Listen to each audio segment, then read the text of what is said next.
Émission Entretien de Vox, mesdames et messieurs, pour ce nouveau numéro. Nous recevons Dean Elvis Tsalisson Okombi. Il est le coordonnateur national de la dynamique Pona Ekolo. Il est aussi le président du parti du centre, l'UMP, Union pour un mouvement populaire. Alors, il est avec nous sur ce plateau. Monsieur Dean Elvis Tsalisson Okombi, merci et bienvenue sur ce plateau. Merci, je crois que c'est toujours un plaisir d'être sur cette grande chaîne qui est Vox TV. Alors, justement, nous allons d'abord aborder le dialogue intergénérationnel. Donc, la dynamique Pona Ekolo a eu l'initiative d'organiser un dialogue intergénérationnel.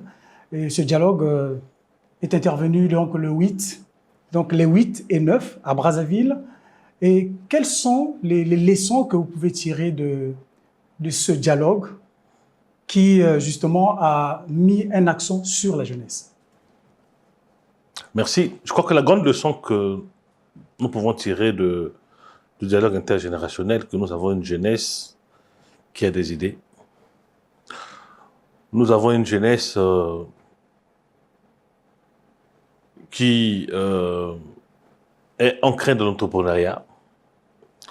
Nous avons une jeunesse qui attend juste d'être accompagnée par les pouvoirs publics.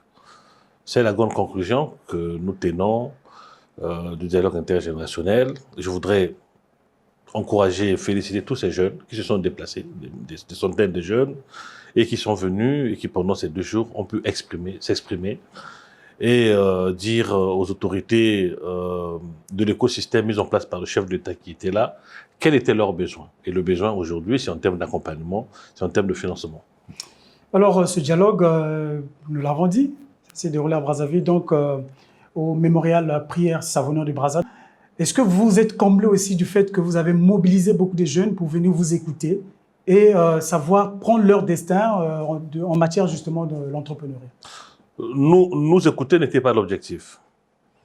Il s'agissait de mettre en face ceux qui avaient des solutions, donc les gestionnaires de l'écosystème mis en place, et ces jeunes qui étaient les porteurs des idées. Voilà. Notre satisfaction, c'est d'avoir pu bénéficier de la disponibilité de ces directeurs qui sont arrivés et qui, pendant 2 jours, se sont exprimés parfois avec violence. Voilà.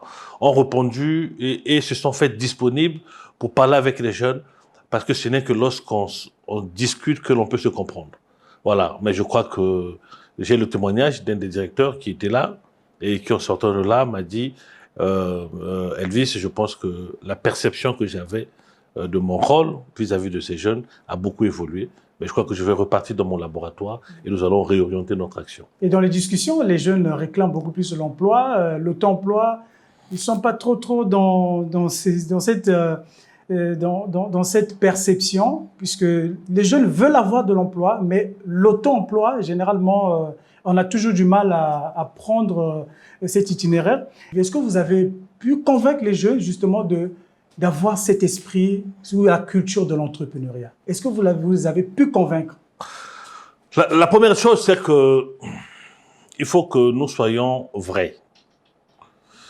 Il faut que les pouvoirs publics, il faut que nous qui sommes des leaders d'opinion, nous soyons véridiques vis-à-vis des jeunes Congolais, vis-à-vis des familles, que nous puissions tenir avec un langage de vérité pour leur dire que malgré la bonne volonté que peut avoir le gouvernement, la fonction publique ne sera plus jamais une solution au problème d'emploi des jeunes. C'est terminé. L'État-providence a été aboli, annulé pratiquement.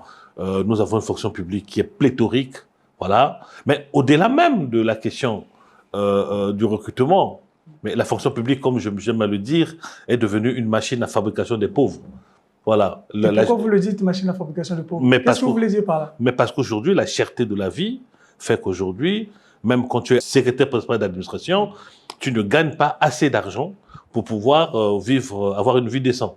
Voilà, une maison moyenne dans les quartiers proches de Brazzaville te coûtera pratiquement 150 à 200 000 francs. Or, 200 000 francs, c'est déjà... Donc, ça veut dire que le pouvoir d'achat n'est pas assez important. Voilà, ça veut dire que c'est pas possible. Donc, du coup, il est important qu'il y ait un travail de changement de logiciel mental.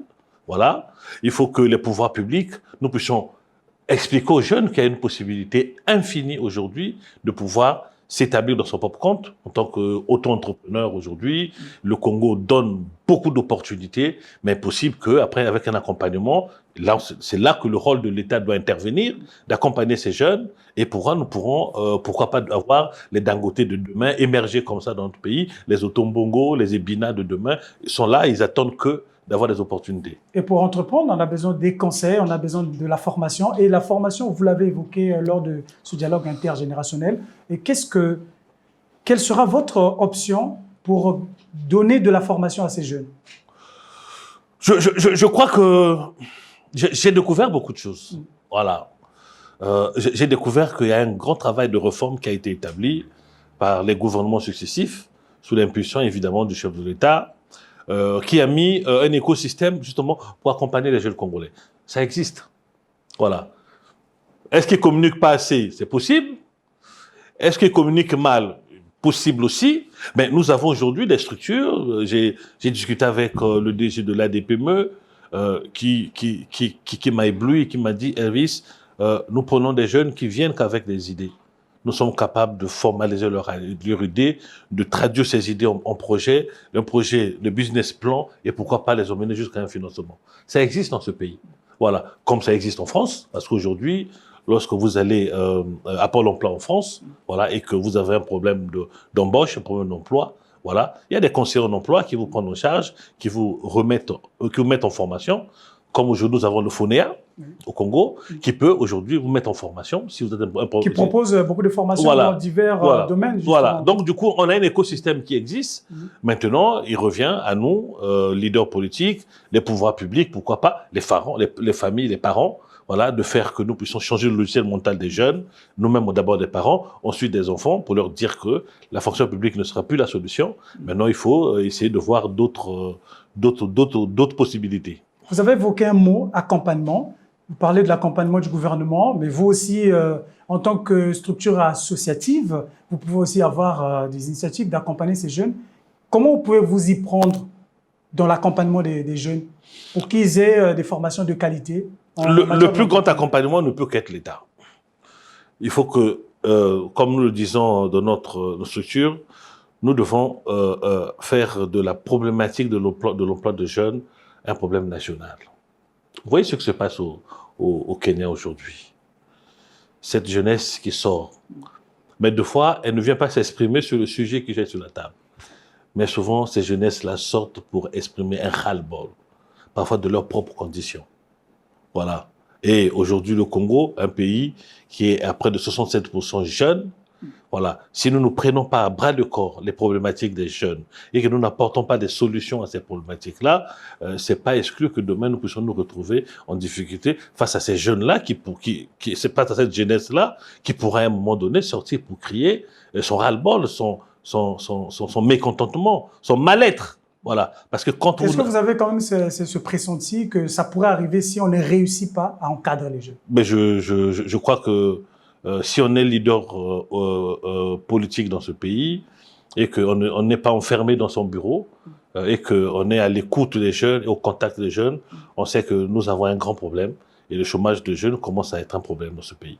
Alors, il y a aussi la question du financement. Qu'est-ce que vous proposez aux jeunes justement pour qu'ils accèdent à des financements une fois?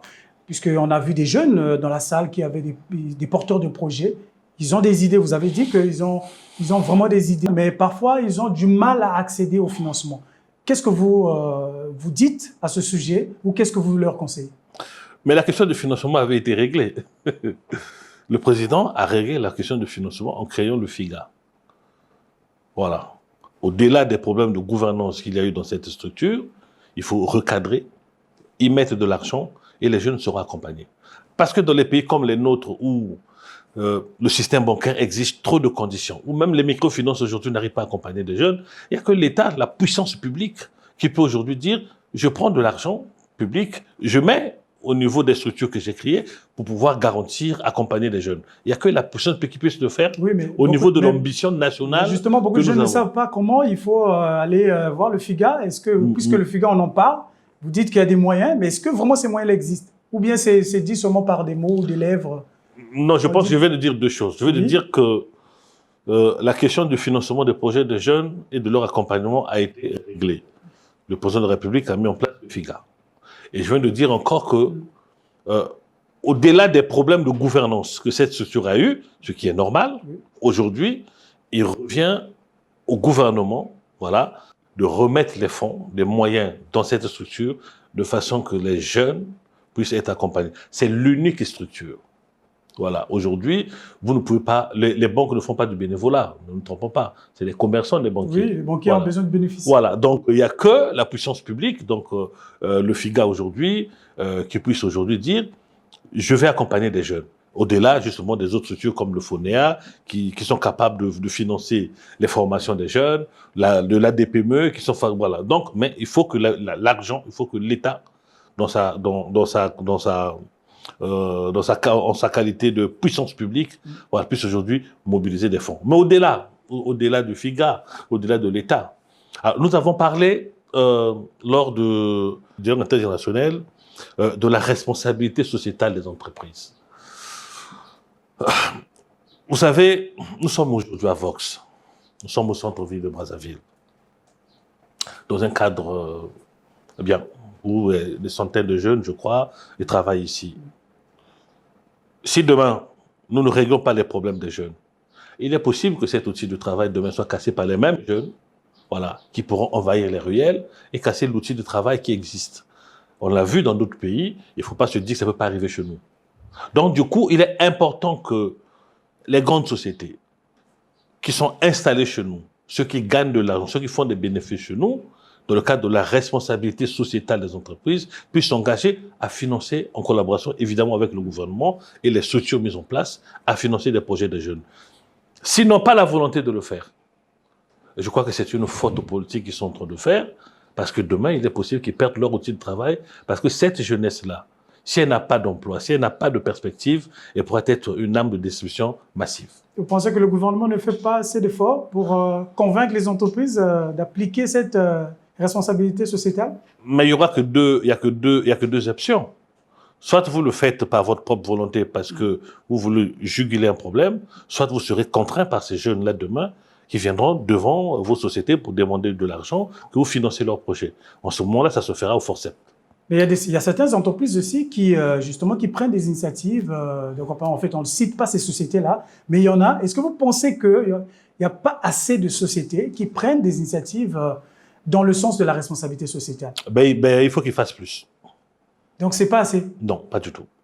Alors, l'incubation, puisqu'on a parlé de l'incubation, vous formez les jeunes, ils peuvent avoir des financements, oui, mais il y a aussi quand même, puisqu'on avait justement évoqué déjà l'accompagnement, mais comment ça peut se faire, cette incubation, les imprégner et puis les accompagner jusqu'à obtenir des financements? Alors, parce que au-delà, vous savez, beaucoup de projets ont échoué dans ce pays. Vous savez, il est arrivé, ce pays a beaucoup de contrastes. Voilà. On a vu des financements aujourd'hui être envoyés par mobile money. Voilà. On a vu des gens qui n'ont même jamais fait 1 hectare de champ être financés à hauteur de plusieurs millions. Voilà. On a vu des gens sans formation obtenir des millions, dit-on, pour s'engager dans les affaires. Non. Être dans les affaires, c'est toute une culture. Voilà. Il faut préparer, voilà, les jeunes que nous voulons envoyer dans l'auto-emploi ou bien dans les secteurs de l'agriculture. Il faut les former. C'est pour cela qu'au-delà, voilà, pour avancer, lorsque nous organisons la 2e édition qui se passera le mois prochain dans le département de la Bourgogne et le Koumou, nous parlons de la formation des entrepreneurs agricoles. Voilà. L'idée même du paysan traditionnel est dépassée. Voilà. Aujourd'hui, lorsque vous voulez envoyer des jeunes, par exemple dans l'agriculture, il faut que vous puissiez les mettre en processus d'incubation, voilà, les former, voilà, leur montrer l'environnement dans lequel ils vont évoluer, voilà, la commercialisation. Voilà. Il ne s'agit pas seulement aujourd'hui de produire, il faut déjà apprendre comment commercialiser. Et pourquoi pas transformer? Voilà les débats de l'avenir. Mais pire encore, mais ce qui est encore pire, c'est que nous partons vers le lancement de la ZLECAf, qui est la zone de libre-échange. Voilà. Si nous laissons notre jeunesse à l'état actuel, nous ne préparons pas notre pays, ni encore notre Ils jeunesse. seront envahis par des produits qui viennent de l'étranger. Voilà, donc la situation serait encore pire. Donc du coup, il nous faut une loi de programmation. Voilà, il faut que le gouvernement, le Premier ministre, chef de gouvernement, le ministre de la Jeunesse, voilà, la ministre des PME, il nous faut la ministre de l'économie informelle, il nous faut une loi de programmation sur 10 ans. Voilà, nous avons un problème, c'est le problème des jeunes. Nous allons mobiliser les financements sur 10 ans. Chaque année, dans le budget de l'État, nous allons inscrire 5, 10, 15, 20 milliards. Voilà, et nous allons résoudre tel problème. Et en 10 ans, on aurait résolu tel problème. Tant que nous allons vouloir régler au coup par coup, chaque année, les problèmes, sans pourtant avoir une vision globale, voilà, et des perspectives d'avenir, nous ne résolvons aucun problème. Donc, du coup, aujourd'hui, il nous faut une loi de programmation.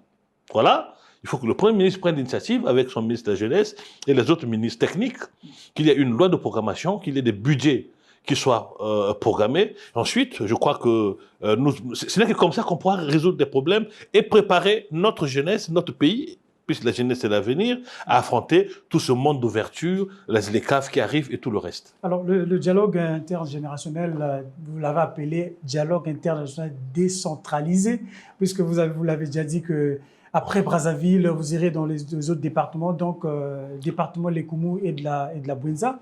Alors, maintenant, au niveau de Brazzaville, puisque vous allez vous étendre dans les autres arrondissements de Brazzaville, c'est ce que vous avez promis. Bien sûr. Qu'est-ce qui se fait déjà?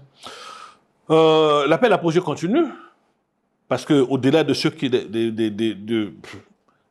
1000 jeunes qui ont participé au dialogue, en étant inscrits au dialogue international, il y en a encore des milliers, voilà, qui n'ont pas pu faire de déplacement, qui n'ont pas de smartphone, qui n'ont pas pu se connecter, mais qui sont dans les arrondissements. Voilà, aujourd'hui, nous sommes tous organisés pour lancer les appels à projets dans les arrondissements. Voilà, mais ce n'est pas parce que nous sommes à Brazzaville que les autres départements doivent attendre. C'est simultané. Monsieur Dean Elvis Tsalusson Okombi, on a décrété l'année de la jeunesse, nous sommes déjà à 6 mois. Et de nombreux observateurs constatent qu'il n'y a rien de concret. Et les jeunes, peut-être, ne trouvent pas leur compte. Il y a beaucoup de jeunes qui le disent aussi. Oui, est-ce que vous, en tant qu'acteur politique, vous observez la même chose? Je crois que l'impatience de jeunes est normale. Voilà, mais parce que lorsqu'on se réveille chaque matin et que sa situation ne change pas parce qu'on est sans emploi, c'est logique. Voilà, mais aujourd'hui, je crois qu'il y a beaucoup de choses qui se font et il faut attendre que les résultats puissent éclore. Quels résultats vous attendez, par exemple? La création d'emplois, le financement des projets. C'est ça le résultat que les jeunes attendent. Et le gouvernement a promis en créer 10 000 cette année. Est-ce que vous croyez à l'atteinte de cet objectif? Il faut déjà commencer. Il faut déjà commencer. Les Chinois disent que le plus long voyage commence par le premier pas.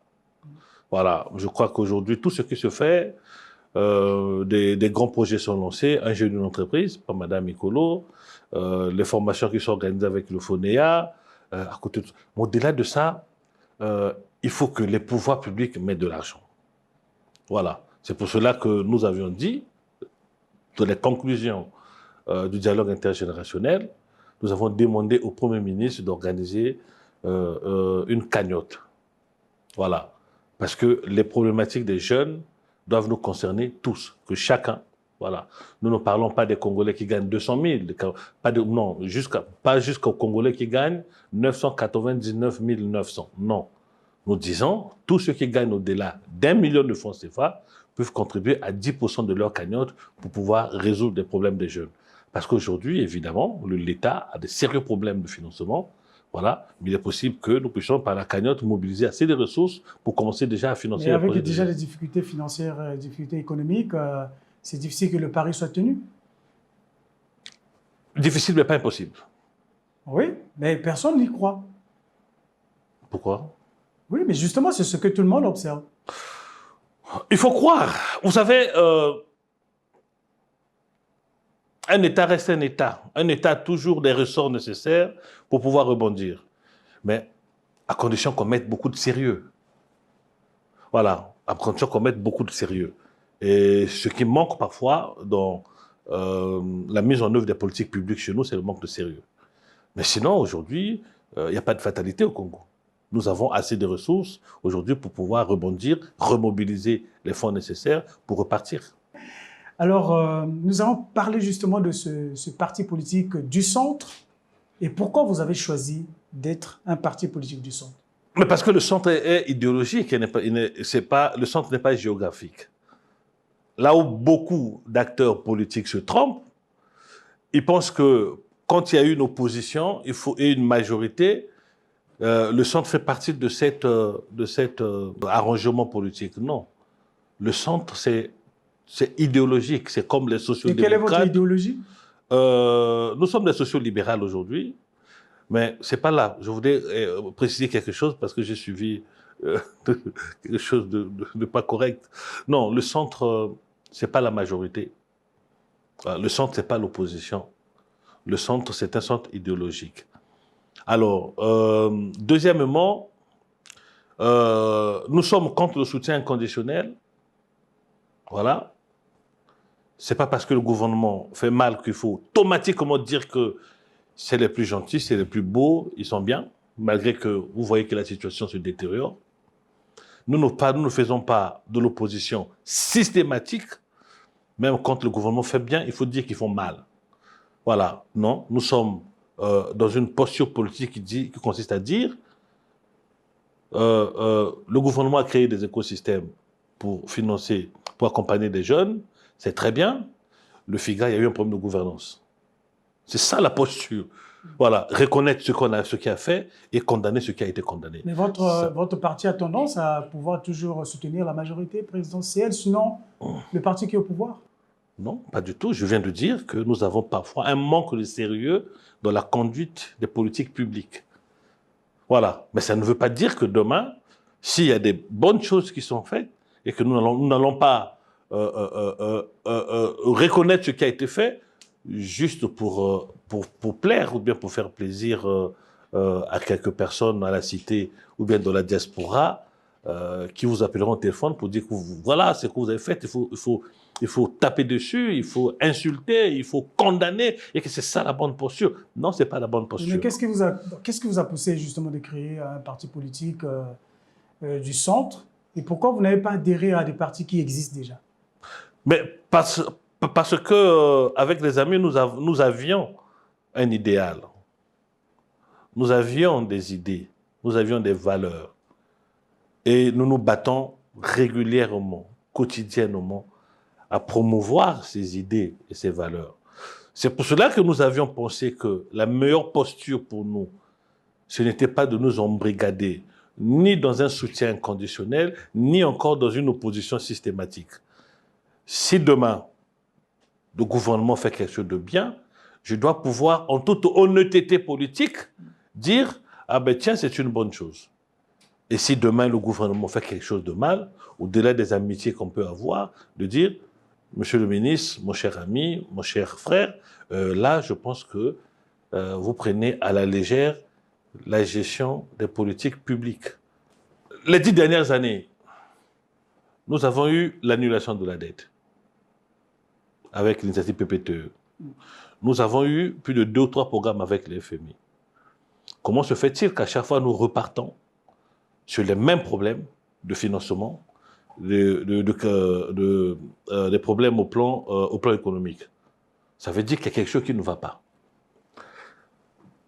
Le dernier rapport du FMI était quand même assez complaisant vis-à-vis du gouvernement. Comment se fait-il qu'à peine quelques mois après, nous avons des problèmes où les budgets de transfert aujourd'hui ne peuvent pas être payés, le CHU en grève, l'hôpital de Delauzé en grève, les étudiants ne sont pas payés. Est-ce que ce sont des rapports de complaisance? Voilà. Mais parce que, mon cher ami, nous avons un État. Voilà. Ce n'est pas parce que vous n'avez pas de problèmes personnellement dans votre petit cercle que vous pouvez ne pas reconnaître que tout autour de vous, il y a des sérieux problèmes. Il y a des gens qui n'arrivent plus à envoyer leurs enfants à l'école. Il y a des gens qui n'arrivent même plus à manger. Voilà, comme disait le penseur, la pauvreté autour de nous nous rend tous pauvres. Et comment expliquez-vous qu'au début d'année, on parlait d'une certaine embellie de la situation économique, et que 2 ou 3 mois après, nous constatons que le pays est toujours bloqué, on est toujours en crise économique. Mais Comment vous expliquez ça? Mais parce que nous avons, à côté de ces cadres brillants qui font la fierté de notre pays, deux fois nous avons des bandits à la tête des structures. Le mot c'est bandit. Oui. Voilà, il faut le dire. C'est un mot fort. Alors, je prends un cas de figure. Oui. Peut-on comprendre que le Gabon à côté puisse faire près de 400 milliards en matière de recouvrement de taxes fiscalo-douanières et que nous soyons capables de faire 1000 milliards l'année, alors que nous avons un port en eau profonde que le Gabon n'a pas et que nous avons un cadre macroéconomique que le Gabon n'a pas. Ça fait dire que jusqu'aujourd'hui, et le ministre des Finances l'a répété à plusieurs reprises, que nous n'arrivons pas aujourd'hui à collecter l'impôt pour permettre justement que le pays avance. Vous savez, mon cher ami... À quoi vous liez ça? À l'incompétence ou à la mauvaise gouvernance? Mais ce n'est pas l'incompétence. C'est quoi finalement? Nos administrations sont composées des tricheurs. Voilà. Et aujourd'hui, il y a tout un mécanisme qui est mis en place pour protéger les tricheurs. Et voilà. Qui les protège? Mais c'est ça la bonne question. Oui, selon vous, qui les protège? Mais c'est ça la bonne question. Mais ceux qui sont les gestionnaires de ces structures, de ces ministères, doivent pouvoir savoir aujourd'hui que si le pays est en mauvaise posture, c'est parce qu'eux, ils n'arrivent pas à mettre de l'ordre dans leurs affaires. Voilà. Et ce qui fait qu'ils sont responsables de ces parents. Donc, le Congo souffre de l'impunité. Ils sont responsables. Ils sont responsables des gens qui meurent par faute de médicaments. Ils sont responsables des enfants qui ne vont pas à l'école. Ils sont responsables. Et ils ont tort à dormir la nuit tout en sachant que le pays est dans cette situation parce qu'ils n'arrivent pas à mettre au sérieux, à prendre au sérieux leur travail. Donc le Congo souffre de l'impunité. Je reviens sur ma question. Mais c'est nous qui avons lancé la chanson Rupture en 2017. Déjà en 2017, nous avions dit dans ce pays, Fouta Paco, c'était une grande campagne organisée par Ponekolo. Mais parce que déjà nous savions. Mais c'était déjà en 2017 que nous avions dit, dans 2016, nous avions dit dans ce pays, qu'il fallait il y ait une déclaration de revenus. Mon cher ami, le Congo, c'est l'un des rares pays, c'est extraordinaire. Voilà. Vous avez... La loi, elle est là. Vous avez une personne, un cadre, qui gagne 200 000 francs, mais qui arrive à t'acheter une voiture de 19 millions. Il fait comment? Par quelle magie? Alors, si chacun commençait à déclarer ses revenus, ce genre d'incongruité ne se feront plus. Mais parce que personne ne contrôle personne, que chacun peut se permettre tout. C'est ça le vrai problème dans ce pays. Voilà. Nous avons la campagne qui a été lancée sur la déclaration de conflit d'intérêts. C'est une blague. Il faut s'inspirer de ce qui marche ailleurs. Tant que vous allez prendre les déclarations des patrimoines, les déclarations des revenus, les dates de conflit d'intérêts et que vous allez les cacher, ça veut dire que vous cachez quoi? Donc, il n'y a pas de transparence. Ailleurs, mais ce n'est que la transparence. Oui. Mais ce n'est que la transparence qui peut faire que les gens évitent de mentir. Voilà. C'est ça l'État. L'État, c'est pas de la magie. L'État, c'est les normes. L'État, c'est des principes. L'État, c'est la loi. Voilà. Chez nous, c'est même... on est même mal à l'aise de parler de ceux qui détournent de l'argent. Non, on ne peut pas avoir. Mais c'est parce qu'on est dans la cachotterie.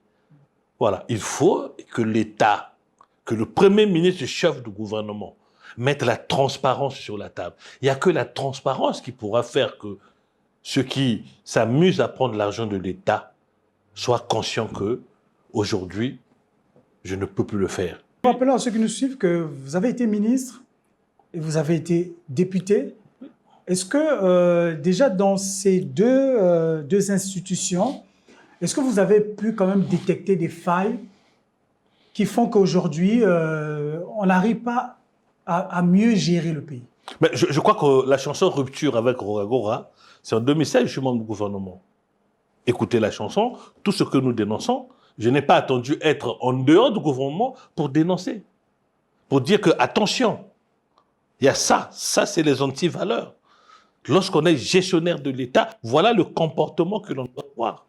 Donc, je n'ai pas attendu d'être en dehors du gouvernement pour commencer à le dire. J'ai commencé à le dire avant le gouvernement, je l'ai dit pendant le gouvernement et je le dis après le gouvernement. Même à 1 minute de ma mort, je dirais, attention, mettons de la transparence dans la gestion des affaires publiques. La transparence. Il y a 3-4 ans, votre parti battait le l'aile et on vous l'a reproché. Est-ce qu'aujourd'hui, vous avez quand même des choses vous-même à corriger par rapport à ce qu'on vous a reproché? L'UMP est la plus belle expérience politique des jeunes qui existent dans ce pays. Nous sommes partis de rien. Voilà. Et cette expérience-là a commencé à faire peur. Parce qu'en 2017, nous sortons avec 2 députés et des dizaines des élus locaux. Voilà. La seule chose que les gens ont voulu faire, c'était de détruire cette expérience-là. Mais justement, faisant quoi? En manipulant un certain nombre de jeunes pour faire éclater ce grand mouvement que nous étions en train de construire. Voilà. Donc c'est par jalousie? On a voulu... Je n'emploie pas le mot jalousie. Oui. Je dis que c'est une expérience qu'un certain nombre de gens ont voulu arrêter. Voilà. Mais nous sommes des marcheurs, comme je dis. Nous allons continuer à marcher. Mais je crois que l'UMP, c'est comme le roseau, comme disent les autres. Voilà, nous penchons, mais nous faisons toujours par nous remettre debout. Et au moment où nous parlons, comment se porte votre parti? Très bien. Nous sommes en train de travailler pour préparer notre Conseil national. En amont, il faut travailler à la restructuration des fédérations. C'est ce que nous faisons en ce moment. Mais nous osons espérer que nous aurons un Conseil national en 2025.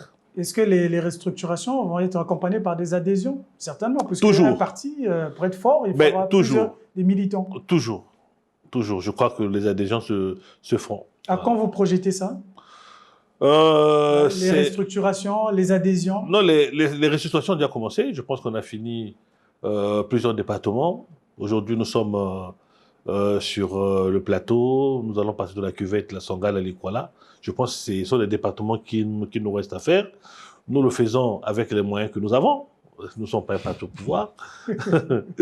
Nous le faisons avec les moyens que nous avons. Vous avez aussi des difficultés financières? Ben évidemment.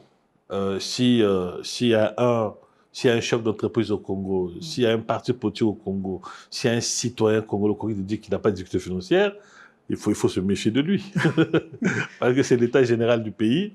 Et aujourd'hui, on est tous en difficulté, mais nous sommes des marcheurs. Les subventions n'arrivent pas? Nous sommes parti est quand même subventionné. Nous sommes des marcheurs, oui. On pousse. Voilà. Alors, oui, vous avez déjà dit, puisque dans moins de 20 mois, nous aurons à l'élection présidentielle, donc c'est en 2026. Est-ce que votre parti se positionne déjà, à l'heure d'aujourd'hui, pour la présidentielle de 2026? Pour le moment, ce n'est pas le sujet à l'ordre du jour. Vous savez... Nous sommes juste à quelques mois. Nous avons des Congolais qui ne mangent pas à leur faim. Nous avons le CHU qui est en grève. Nous avons des étudiants qui ne sont pas payés. La plus grande insulte qu'on puisse faire aux Congolais, c'est de commencer à penser déjà à la prochaine élection. C'est pour cela qu'il est important que nous trouvions des solutions aux problèmes des jeunes. C'est pour ça qu'il est important que nous trouvons des solutions aux problèmes qui existent. Mais c'est ça qui justifiera les choix que les uns et les autres, nous pourrons faire d'ici l'année prochaine. Oui, mais justement, je pense qu'en parler maintenant, ce n'est pas un péché. Comment vous vous positionnez déjà? Non, ce ne sera pas un péché, ce sera une faute politique.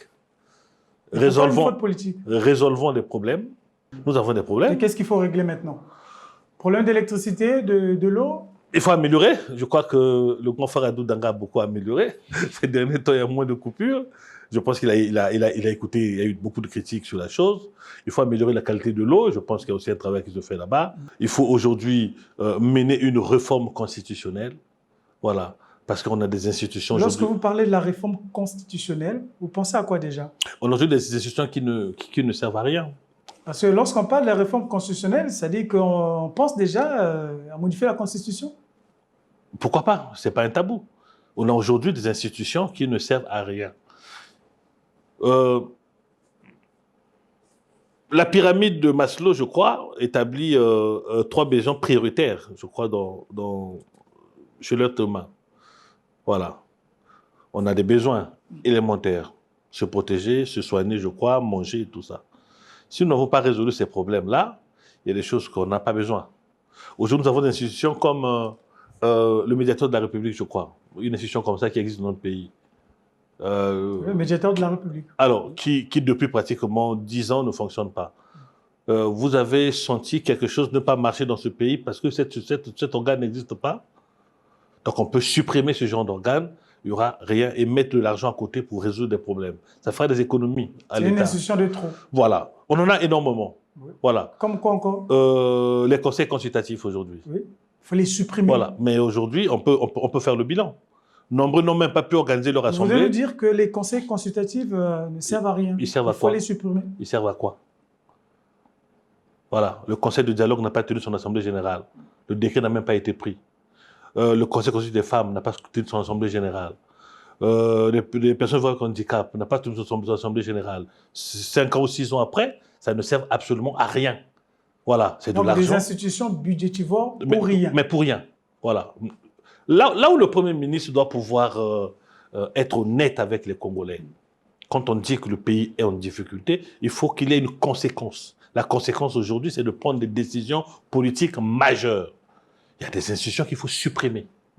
Voilà. Il faut aujourd'hui avouer qu'il faut réduire le train de vie de l'État.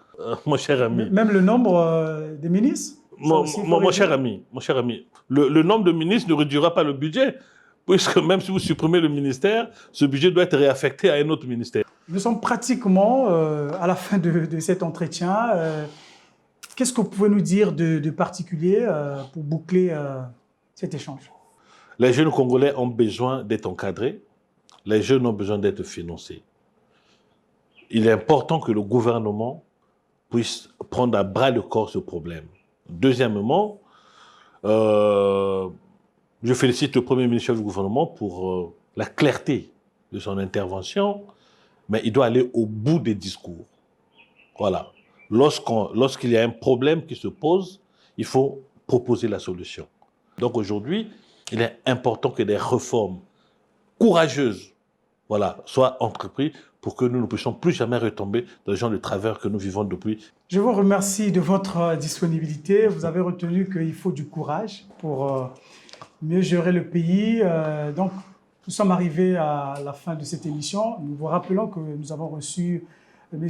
Dean Elvis Salisson Okombi. Il est le coordonnateur national de la dynamique Pona Ekolo.